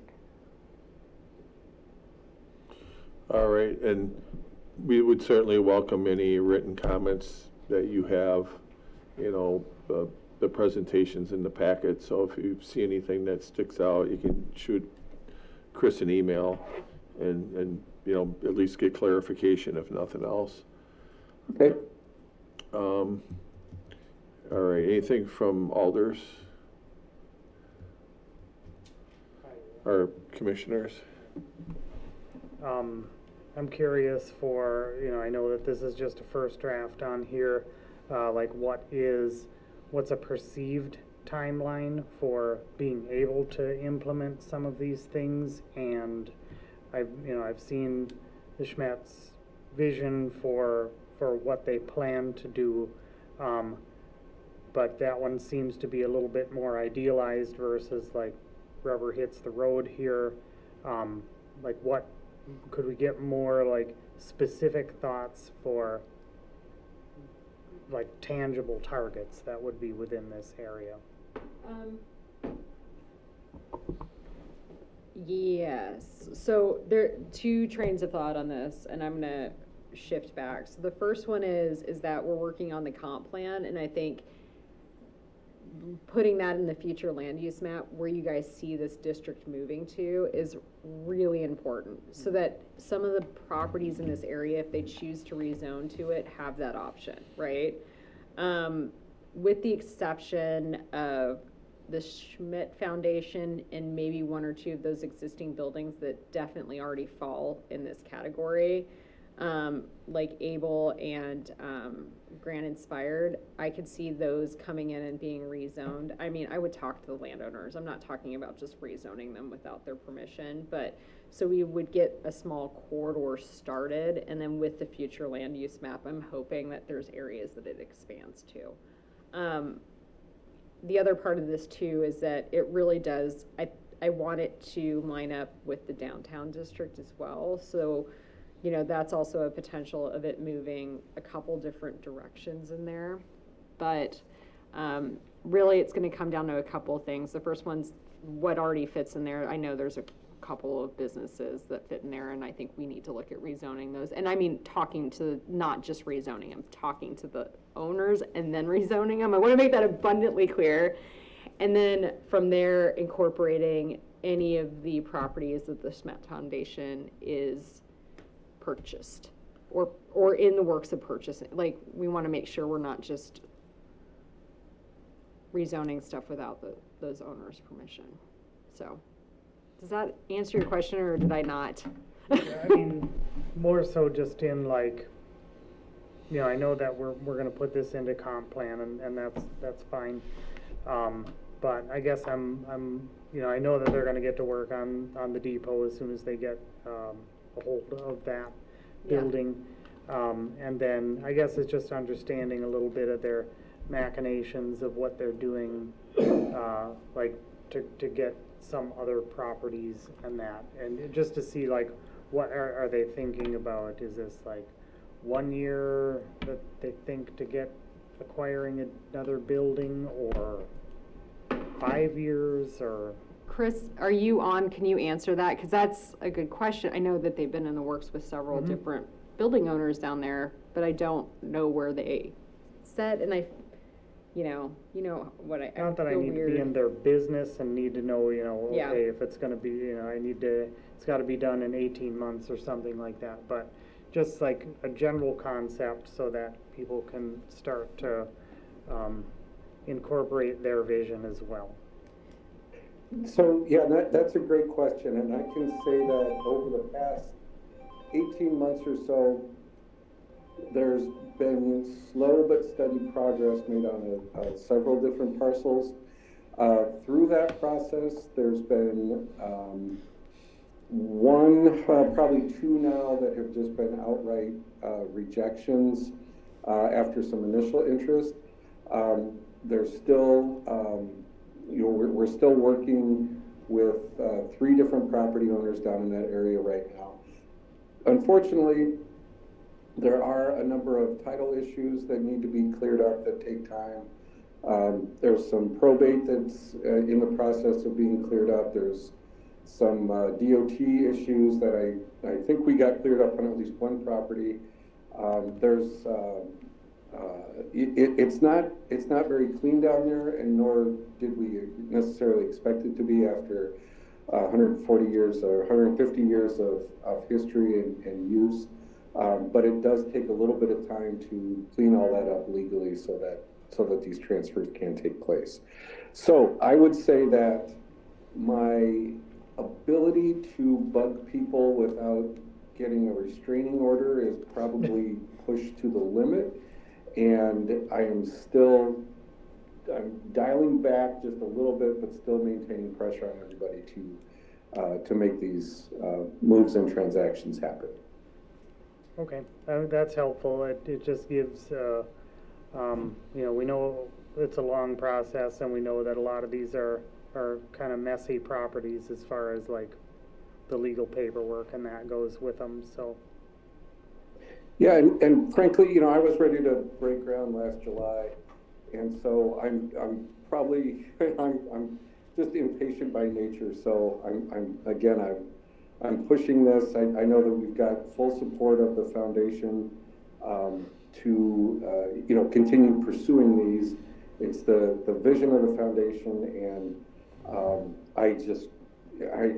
you know, everyone is really excited to continue filling in the pieces down there. So we're doing everything that we can to get a lot of these items cleaned up in a way that will stick, I guess. Great. Yeah, and I would just add that their group was at the landmarks, and they did get the certificate of appropriateness to do the work on the depot building that they're acquiring from the city. And I know we had been working on an agreement to get an early start on that. I don't know if you're still working on that, Chris. Yeah, I should have that signature back today or tomorrow, I think. Yeah, so what that does is it allows them to start doing the exterior work on the depot, understanding if for some unforeseen reason we didn't close on the property, that improved value will stay with the city. But we don't anticipate, you know, knock on wood, anything happening to the deal. I think they've worked through kind of the more difficult challenges down there, so I think they're making good progress. So that one, I think they can get the exterior of the building done sooner than later, and then they can focus on the interior once the tenants are relocated, which that's a work in progress, and we're making good progress on that as well. So that'll be probably the first building that they acquire and complete. Is that how you're looking at it, Chris? Yep, and then the next one right down the street, that's, back at Landmarks for that one in June, so. Oh, great. Okay. So on this particular one, I would just say that if anybody has time to go through it, and then just send Chris the feedback so we can kind of keep this thing moving along. We're not going to get through all that tonight, but certainly in between meetings, or if you need some clarification, you can reach out to her and we can Al, keep this thing on the track. Al, did you want me to put something in there between, like new and existing construction for residential and parking? It was really just a question. I talk a lot about parking, but, I was surprised to learn there was no requirement for any parking downtown. It's kind of a first come, first served, free-for-all. And then, a block away, we're going to say, oh, but you have to have a parking slot. And so I always just try to be fair and consistent, I guess. Whatever you want to do with that. I think it's a good idea to put in, quite frankly, like, so that if we have, Disagree. you do or don't? No, I would agree. Okay. Yeah, I think there should be parking requirements downtown for apartments. Yeah, we will pivot back to that one because I'm gonna have to bring that back to you guys. Like, I mean, it's gonna be coming regardless if we want it to or not, we've gotta talk about it, so, yeah. Okay. All right. So to be continued.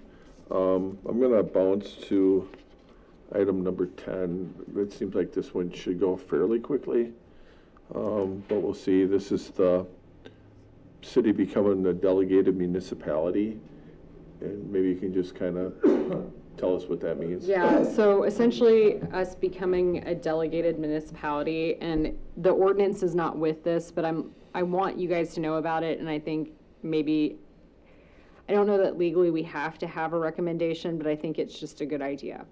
Essentially what it is when you have commercial level drawings, you have to have state approved plans with those commercial level drawings. Becoming a designated municipality will give the developer the option to go through like our consultant that we're going to be hiring or the state approved plan process. So if like there's a backup at the state, it gives the alternative. Now, from our side, I want to explain the benefit to this and why we're pursuing it. Our building inspector has access through our, like if they decide to go through our delegated person, like we're delegated, but the contractor, she can get on and see where it is in the process, which is very helpful for her. This is not going to cost the city anything. We will be taking a small fee for like the administration part of it. It will not be a moneymaker. I want to make that abundantly clear. We will not be able to offset budgets with it, but it needs to be said. So it might be more expensive than the state, like by 10% or something like that. I'm not really sure, but we're also not requiring them to go through us versus the state. It is the option. So does everybody understand? And Rick explained to me, because this isn't a change in zoning code, we didn't have to do a notice for it. So it's going to go to the council. No, it goes to you guys, council next. And at that, it'll have the ordinance change and a potential contract, which is right now with our lawyer. So. Okay. Thank you for that. And then the next item is the zoning code for the vaping ordinance. So this one was kind of brought to our attention by the Wellness Coalition, and they've been working with their partners in other communities to establish some policies to regulate really the number of vape shops we'd have in our community. And what we learned through the process is a couple things that I find a little disturbing, but it is what it is. The first one is we can't legislate it through our application process, because the application process go through like at least state, if not federal laws. And since they have lobbyists with deeper pockets than us. They have lobbyists that have helped direct how those laws are written in a way that we can't deny somebody that applies and completes an application. So we just can't deny it based on face value, like we don't want it. When it comes to tobacco and vaping for that. On alcohol, we can limit it by the number that were issued based on some criteria that was established when we became a city. And then there's a formula in there for growth, and then there's a reserve license for that. The clerk's department takes care of those types of licensing. So our idea is to do this through the zoning. And you might know that other municipalities like Monona and Mount Horeb have put moratoriums on to try to delay the process so they can figure out what they want to do. We chose to go ahead and just start working on the zoning code that provides limitations. So Chris has been working on that. We know that, you know, the vaping thing is still a big question mark. So we learned in the last couple of weeks that if somebody wants to vape in a bar, for example, they can legally do that. Now, the bar owner could say, we don't allow that in our establishment, but we can't really enforce it because it's not in our jurisdiction because there's nothing in the law, which is something that, you know, we'll be talking to our state legislators about because I'm tired of them passing crappy bills, and that's one of them, for example, because they're not doing their due diligence or they're not understanding what the concerns are at the local level. And we prefer to have local control so we can make sure things are done right. And apparently there's a disconnect there at the state level on some of these issues because they're only hearing part of the story. And then we get left holding the bag and trying to figure out how to deal with the unintended consequences. So that's my soapbox for the night. But anyway, so what we did is Chris worked on this zoning code with the city attorney and with Adam from the Wellness Coalition. And I think what they presented is pretty good. I think that, you know, we might have to tweak it at some point going forward, but we'd like to get something established on the books now, because right now, somebody could show up tomorrow and say, I want to put one of these in, and we have no way of stopping them. And with the ordinance, it gives us some criteria to follow that basically, you know, determines where they can be, where they can't be, whether they can expand or not expand, where they currently are, and things like that. So I'll let you dive into the specifics. So this is actually two separate ordinances. The first one is the zoning code portion of it, and the second one is the licensing, because currently we don't have anything for our licensing. It references state code for the licensing, just more of an FYI. And it is basically tying back and forth from state code to the zoning code portion of it. We go through the definitions of what a tobacco product is and what a tobacco business is, where it can be located. So it can be located in the planned business or central business zoning district. Those are the districts it can be located in. Regulation of distance between the tobacco products. Distance is measured from the property line to the property line and the shortest distance of the two properties. This came out of the committee as a request. My papers are all messed up, so if I get offline, I apologize here. So I believe this is the next one. So we have, no, sorry guys. Yeah. So we have state adopted regulations on the tobacco licensing as well. That's state code. I don't know how my sheets got all flipped around. I'm gonna blame Tim because we went out of order. Okay, so sorry about that. So we've got tobacco products, and then product businesses, where it can be located, penalties through licenses, licensing fee, and then issuing the violation. So like right now, the way that our licensing is for liquor licenses is if they like, for example, continually sell to minors, they can have their license removed. We don't have anything like that currently. Yeah, we have a So- point system for Yeah, alcohol, so- which I don't know if we've ever done revocation based on it. And it's Yeah. really difficult to do that because it's kind of like a conditional use process where it's quasi judicial. Usually the attorneys get involved and it gets really expensive. But it's there, and we actually had a committee that looked at trying to update that, and nobody could come up with anything better. So usually the only time somebody forfeits their license is at renewal by not renewing.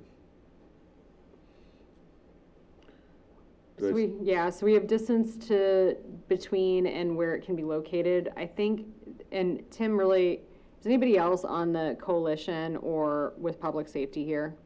I couldn't remember if any of you guys.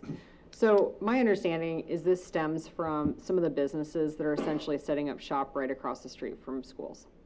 And the complaints are coming out of the school districts as well. And so this is why the Health Coalition got involved.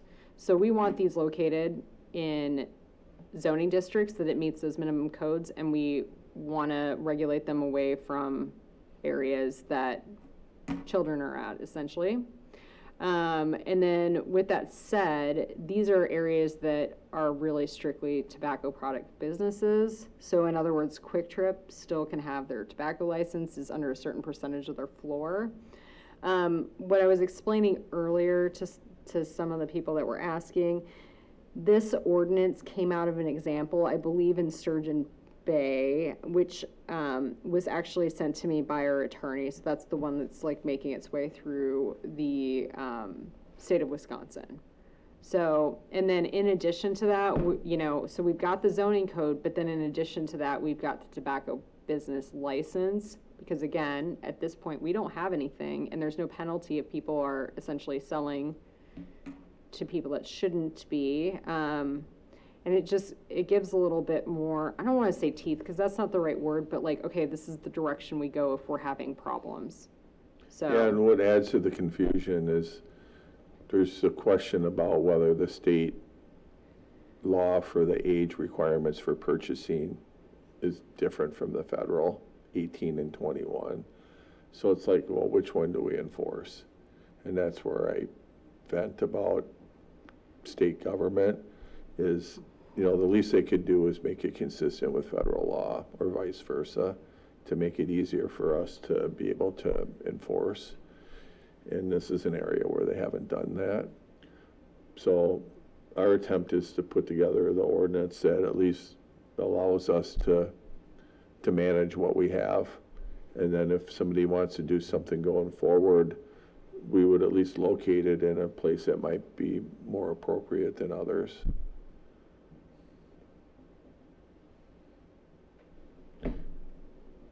Go ahead, Commissioner Bradford.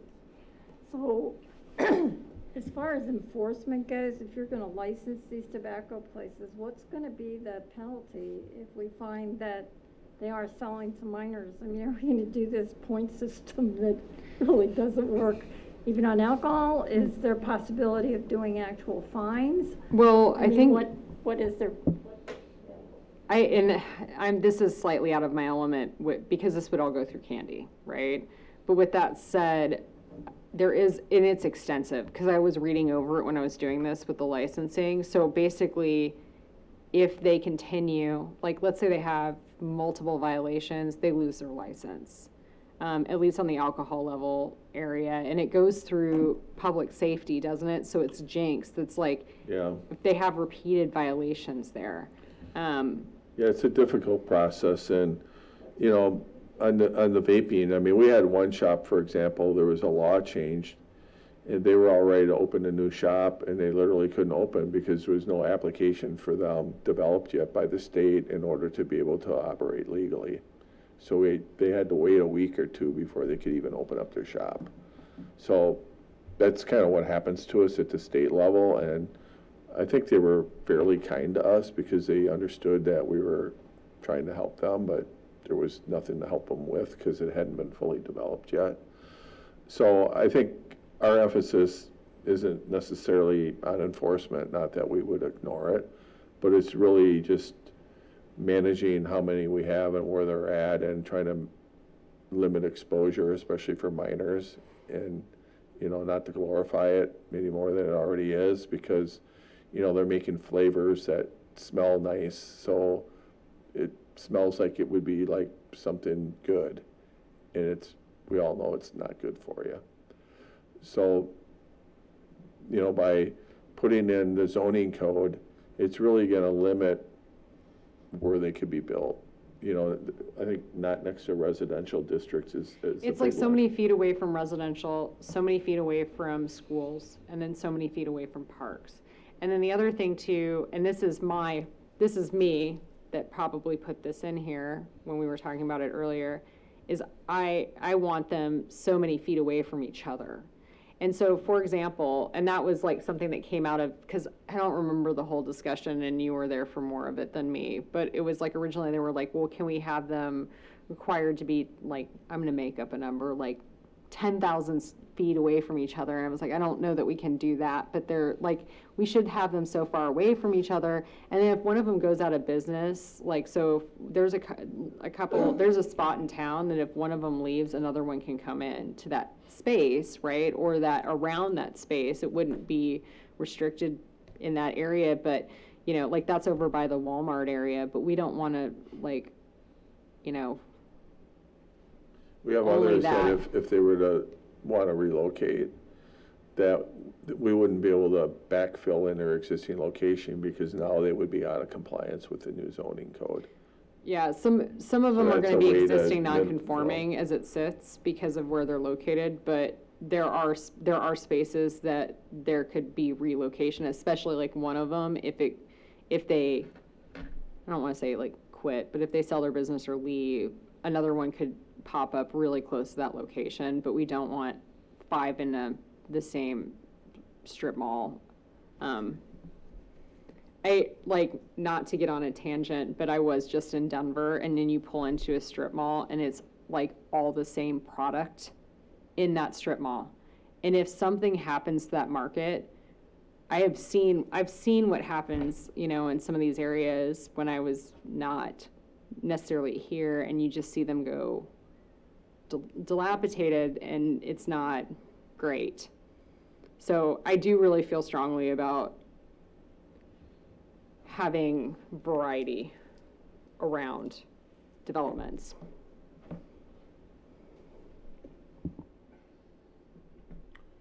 Commissioner Farrell?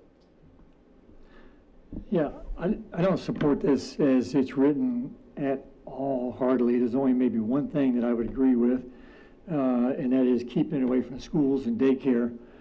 It seems like it's targeted towards a product that we just don't like. But people don't like alcohol, which causes 200,000 deaths a year. Vaping causes about 70. But we're okay with bars littered all over town, but we're going to say that we really don't want these vape shops. We just don't like them. We don't want our kids to have them, so we're going to restrict them. And looking at the parcels available outside of the restricted areas, I mean, it's everything outside of the city, which from a market standpoint probably makes it just non-viable. And I'm a free market guy.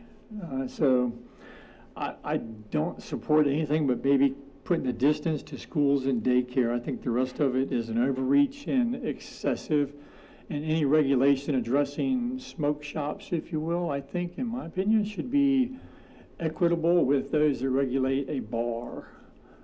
Because they're both not good, healthy things, but they're both adult decisions. That's my 2 cents. Anybody else?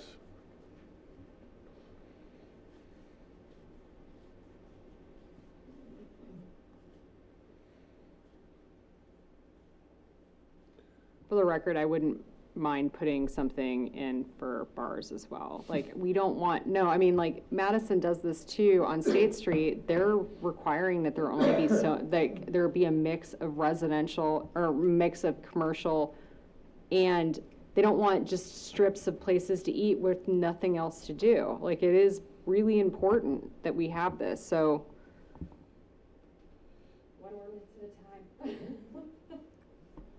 And I'd say that's fine, one ordinance at a time. Also, do the bars first, and then we'll make the smoke shops equitable to those. Because if you do this one in a restrictive manner, it might be an irreversible decision. These businesses just go away and you don't have to deal with it. So you've solved the problem by an imbalanced approach, in my opinion. So I guess I'm getting, if you guys don't want to pass this, that's fine, or you do, like, but I guess what direction do you want to go here? And then, Mayor, I'm going to look at you too, because this came out, this was not, this did not come out of here. This came out of public safety, and so I don't know if we need to kick it back to public safety or what direction, so. Well, for here, we have to have a public hearing, so we can do that quick. Okay. So let's start with that.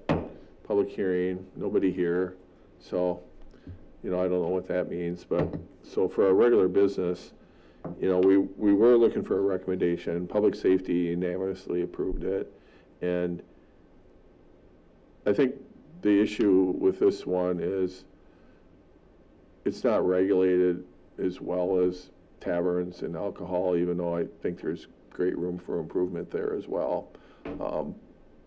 This is newer. There's a lot of questions, and it feels like we're as close as the ground level as we're going to be.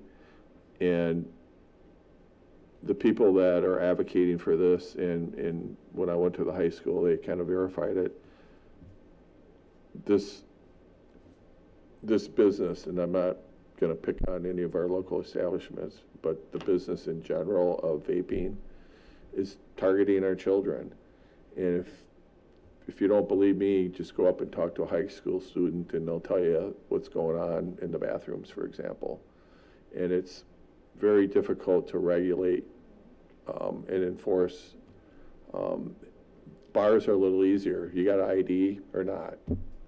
On these, you don't even need an ID to go buy the stuff, and that's the problem.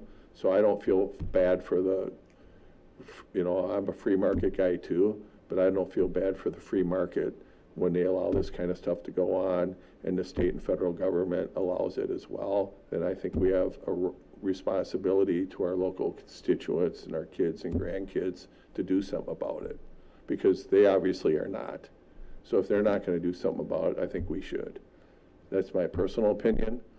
Would I like to do more on alcohol too? Absolutely. But I think this is a battle that, we can engage in now and get it before it spirals out of control. Some people would say it already has. So I think, to me, that's the main difference. It's just unfortunate that we even have to have these conversations, but that's what's going on in the world. First it was tobacco. So then once, the tobacco makers, had to change, laws where you can't smoke in bars. This product here, you can smoke in a bar. That should not be allowed.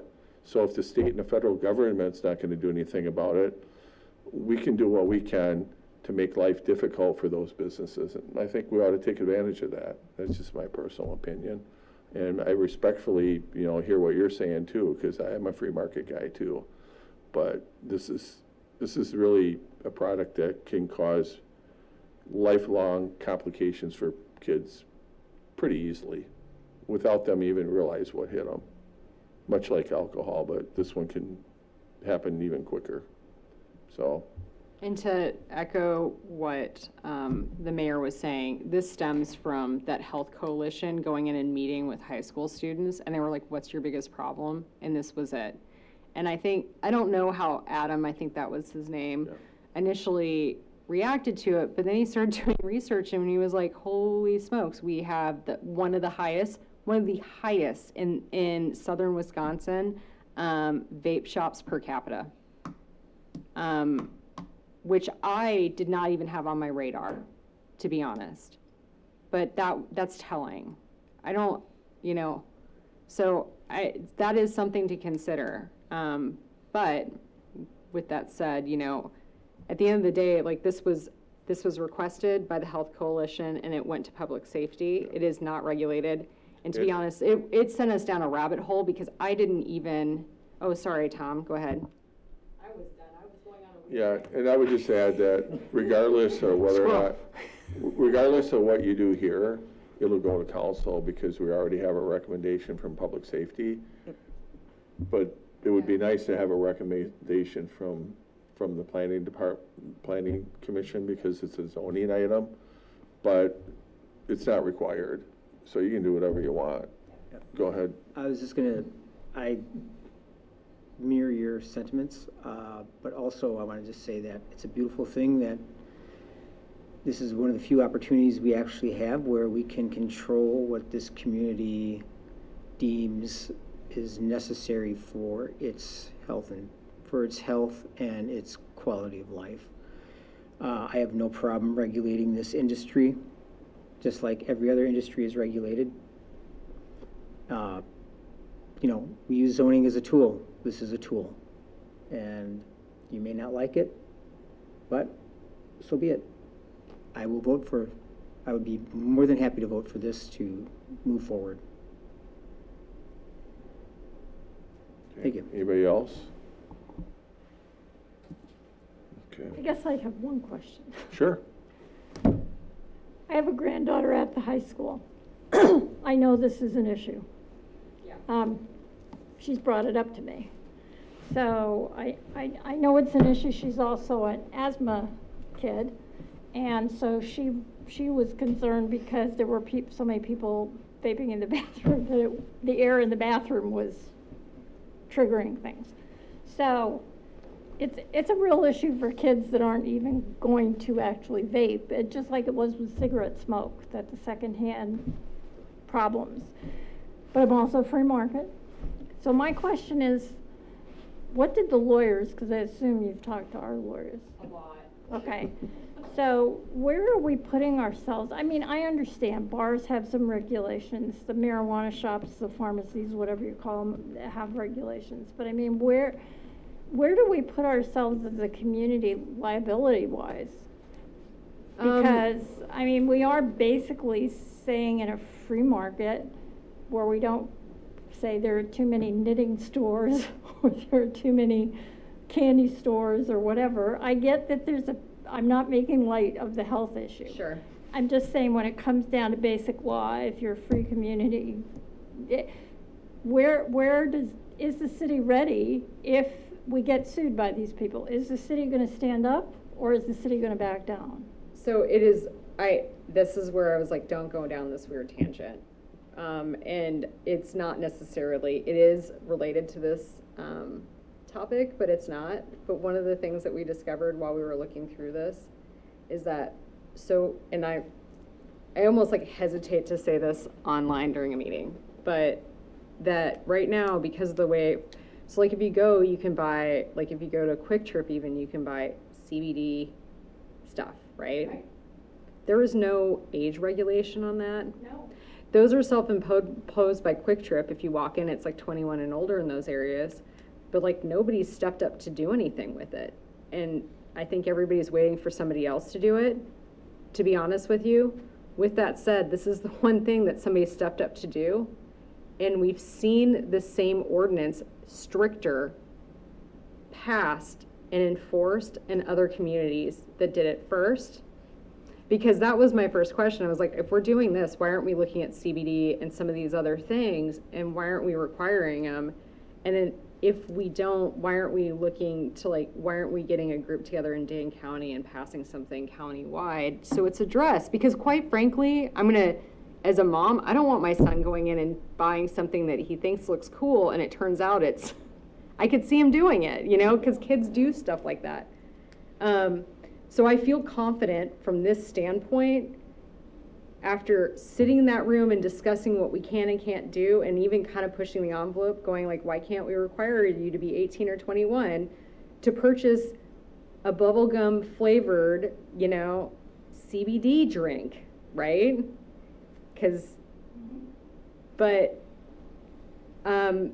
you could see the contraction, like nobody else has done this. So I do feel really confident with the tobacco product business and the licensing. I don't know if that helps answer your question, but because you could see the shift in the room when I was like, why aren't we looking at this too? I just think it leaves us open. If Rick, As a city. yeah, if Rick feels confident in it, and then I watched that reaction when I was like, why aren't we doing this? And then you could see everybody going, no, I feel confident in this. And I can't say it any other way. You know, and you're welcome, you are absolutely welcome to reach out to Rick and talk to him about this too. I mean, I'm not trying to pass you off, but you know what I mean? Like, I could just No, say, I just was yeah. curious where the city's gonna stand, honestly, if we get legal blowback on this. Well, I because don't- We aren't treating I- other businesses the same. We have zoning codes for all sorts of things, you know, so, I get that, but you're attacking an industry. But we do regulate other groups, and we require other things to happen in these groups. Like, we just passed a car wash that can't be in a residential neighborhood, like, We don't have Zoc Joseph's in the middle of the residential neighborhood, are we impinging on them? No. Well, there you go. that's, I mean, and the case law on this, I mean, is, like, case law and restriction is pretty extensive, like, so it's, you know, you can't, the first thing that they came to me and did is like, can we just get rid of them? And I was like, absolutely not. That is not how zoning works. We cannot get rid of them. right. Like, that's not what we're doing. Like, we can regulate them, we can require them to be so many feet from certain spaces, but we can't prohibit them. We as a community have every right to identify where businesses can function and where they can't. And we do that through zoning. We do it every day, and it's We done can- with planning all the time. We do that This is with, no different. Right, we do that- We are saying that we have these businesses here, this is where they can be, this is where they can't be. I don't see what the problem is. yeah, we do that for industrial, we do that for residential, we do that for commercial, we do that for churches and schools. So, why can't we do that for this? You know, I mean, that's the rationale. Now, whether or not you feel that that's a good argument, I guess that's up to us individually to decide. I mean, I'm for this, and then I'm to protect the kids. Yeah. You all know my work. Yeah. But I also just wanted to hear the thoughts on No. the legal pushback that might come. And it sounds like you've already addressed that, so. We think we have, yeah. I mean, the city attorney was pretty involved with this, you know, and, you know, like I said, other communities that have moratoriums, I personally think that they're exposing themselves worse by doing that. Because all you're saying is, well, we're just gonna kick the can down the road. Well, if they're trying to sign a lease, they can't sign a lease during a moratorium because they don't know. Right, so I would think that this is actually a safer route than that. Yeah, and I can explain moratoriums really fast. So if we had, so like, let's say we had a really large facility coming in, like, let's say we had a chip plant coming in, right? Like making chips. And we could put a moratorium on that so we can evaluate our sewer plant to make sure it can meet capacity, and then we have to lift the moratorium. So that, like, when you are doing a moratorium, you can't just be like, yeah, we don't want to do this, we're going to do a moratorium. Like, that is, I can't believe that. No, we've had moratoriums. Well, yes, but I don't want to get into that. But like, as a city, if somebody came to me and they're like, we should do a moratorium, I'd be like, okay, like, but why? Like, are we making sure our plants at capacity? Are we making sure our schools can handle the increase? Like, Some communities have done that on assisted living so they can evaluate their emergency management service support. That might be a legitimate reason to do a moratorium, not to stall somebody out. yeah. I mean, so we chose not to go through that because we would have to go through the approval process. Why not just get the ordinance written and then see what the decision makers want to do? So, anything else? Are we in a public hearing? No, Right that now? was closed. Okay. So we're at a point where if you want to make a recommendation, you can. You don't have to, but I would love to approve both of these and from this group and move them on to city council, but I also want to say something about don't pick on chips because they're tasty and crunchy and. I agree, but we don't want to all of a sudden not be able to flush toilets. so do we need to do these separately or together? Let's just go ahead and do it together, because that's essentially how it was All right. written. Was there a motion in there, Phil? I'll second. Yes, there was a Okay. motion in there. All right, and a second by Majewski. I'm going to keep calling you an alder. It's gonna be a while. It does take a while to get. Just call them Alder and Meredith. All right, any more discussion on this one? I think we know where everybody stands, and I think that was a pretty good discussion. All in favor, say aye. Aye. And opposed? Nay. All right, so we'll pass that on to the council. That'll be there for 2 readings. And then we can, that basically means we're gonna have a month before it gets passed. So if there's anything you come across that you think is helpful and that we might have missed, feel free to send it to us. Go ahead. So just an FYI on all of these ordinances that we passed, because I think we passed like 3 tonight, because of the way that the Plan Commission, the council was falling, when I wrote these up, I did not know if you guys were gonna have a council meeting, because it's like the day after Memorial Day. I didn't know if you'd meet quorum. So when I set it up, all of the approvals are in June. Yes, June. So it's like the first and second. I just wanted you guys to be aware of why it's not coming up. It's not gonna be next week. It is not, so. Yeah, yes. because it's a pretty quick turnaround. So we have a month.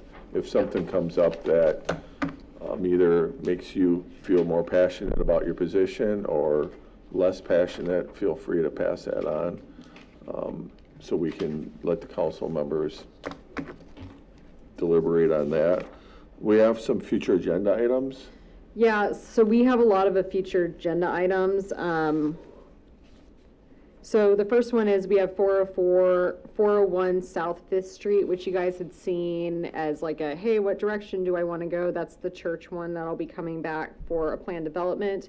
We have Continental Properties, which is a conditional use permit. That is one of the areas over at Stoughton Trailers. Now that could end up getting tabled.